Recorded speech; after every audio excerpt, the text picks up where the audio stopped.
Hey guys, welcome back. So today is going to be my first interview with a fellow nomad girl. Lots of you have been asking me about how to freelance, and the truth is I don't know because I haven't done it. So I've got Steph today and she is full-time freelancer, so she's going to tell you how to do it. I started, I guess, 2 years ago when it was Elance. Many of you probably know Upwork. So I started with Elance before then, and I just I didn't know really what I wanted to do. Honestly, I started with like no experience. I just kind of figured it out. I wanted to make money online, and so I was like, maybe web design. So So did you know web design already? No. Okay, cool. Yeah, so I started, I just was teaching myself, like with like free resources. I paid for one course, and the course I took had like this PDF in it that was kind of, it laid out like specific things that you could do with skills that you learned in the course. Oh. And so it was pretty like cut and dry, and once I saw that, it was like maybe halfway through the course, I just stopped and just started like making money with the stuff that they had in the PDF. Wow. So I was like, why do I need to finish if I can like just start now? So I just started with like really simple things and then just worked my way up. Did you do any unpaid work like portfolio building, or did you just go straight in with the money? I didn't do any like free stuff. I had done maybe some things before for friends, but it was just like, I didn't even think of it as like, oh yeah, this is portfolio work. It just so happened to be like something they needed, and I was like, oh, I'll do it. Because I feel like that's a lot of the time where people go wrong. They're like, I need to build up my portfolio, and they do tons and tons of unpaid work. Yeah. And then eventually get onto the paid stuff. But if you manage to start straight away, that's awesome. Yeah. Yeah, I mean, I had a couple personal projects that I just made for myself, or that I just like wanted to make. Yeah. And so I used that to like showcase examples of my design style and stuff. But yeah, so it was 2 or 3 maybe pieces of portfolio. Mostly started freelancing with Upwork. Fiverr was honestly just like a weird like anomaly. Like I just hit on something and it just took off. So but yeah, I do that too. Because you were saying with Fiverr you just made a profile and then left it and it just brought in loads of sales? Yeah, sort of. Like it's funny because it's just, I think it was an untapped market. So I actually started Fiverr like 2 or 3 years ago. Okay. With the same idea actually, but didn't like have as good of execution. So then my profile was sitting for 2 years, and then earlier this year I put up a gig for feminine logos of all things. And the logo design is like super saturated market. Yeah. I put it up, and within like a week started getting orders, and it's been really consistent ever since. So cool. And you've got a course now on how to do Upwork? Cool. Yeah. Okay, well we'll include that below. What would you recommend to people who don't have any skills but want to be a nomad? Do you think web design is a good place to start? Yeah, I think web design, anything web related, either design or development, is really easy. Yeah. I've also heard writing is a good place to start, because it's another pretty travel friendly, like tons of options for work and platforms and stuff. If you just are solely wanting work, if you're kind of like, oh, I want to find my passion and like do something that you really love, and do something else. But yeah. But maybe I guess someone could do some freelancing for a little while they find their passion, but just to kind of stay afloat. Yeah. I think it depends on what you're freelancing in. Okay. Especially at the start. Like once you have a little bit of experience, you can charge whatever you want, you know. At the start, I mean, even when I started at like $20 an hour, and then like worked my way up. Okay. Like each job raised it by $5 an hour or so. Yeah, I think you could expect to make $1,000 to $2,000 a month, but I mean, that is gonna be working like part-time to full-time, and when you're just starting out, it's gonna be a lot of effort. Yeah. It took me maybe 3 to 6 months until it was like a consistent $1,000 a month, and then from there, it just kind of continued to scale. Yeah.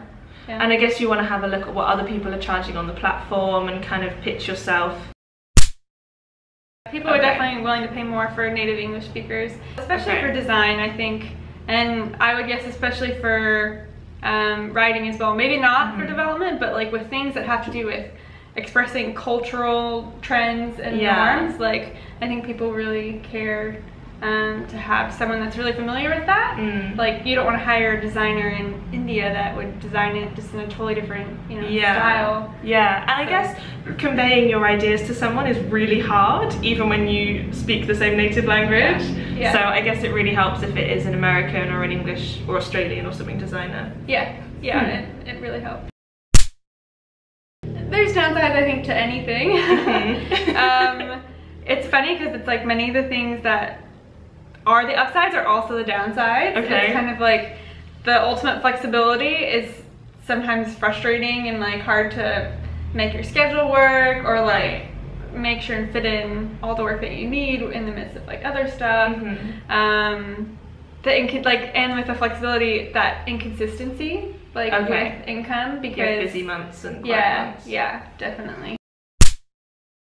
I typically work within the 9 to 5 kind of range is what I try to slot into, just because that's pretty easy. I know a lot of people that still try to deal with like the time difference and stuff. And that I just found like I couldn't really handle it. Like 9 o'clock at night one night, and up at like 4 a.m. Like, no, it just wasn't worth it for me. So but then within that, even sometimes, you know, it's longer days or shorter days, and sometimes my capacity is only for like 3 or 4 hours of intense work, and then like admin, so it varies. But do you have any kind of motivation hacks to make you get out of bed and sit down and do the work? Does running help? You're quite big into running, right?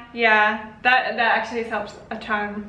More not even for motivation, but more just for, I think, clarity. Because it helps me, I think, like not stress about little things, or like, you know, I just go through my inbox and get it done. That kind of thing, just like getting things done quickly. I find running like super meditative and like just chill. Clear your mind.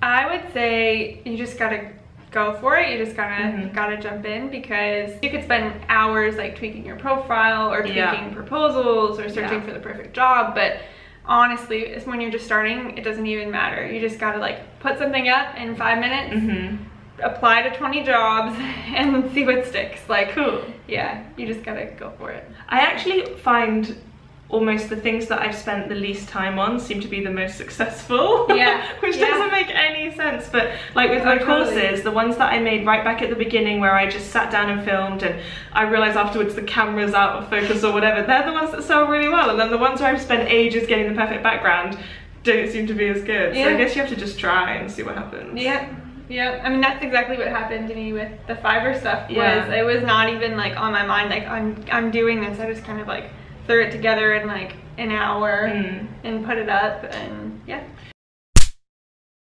for design stuff, at least, like there's some platforms, like one's like 99 Designs or something, and they just have different structure for like payment and fulfilling projects and like how that works.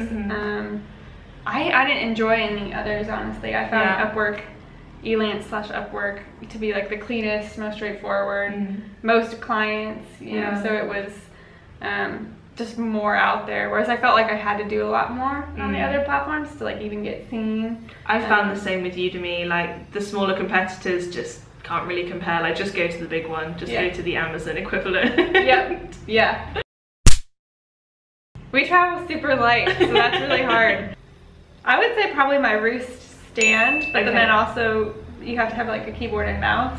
Nothing the best, just for work things. So, but the Roost stand really helps your posture, doesn't it then? It makes such a big difference, especially because I'm like doing stuff like right up next to the screen and like wanting to see details, and so like that really, after a while, like I'm just back in Notre Dame over here, like I love how I do the same. I go in really close. It's like you do have zoom on your computer, but I seem to just zoom with my face.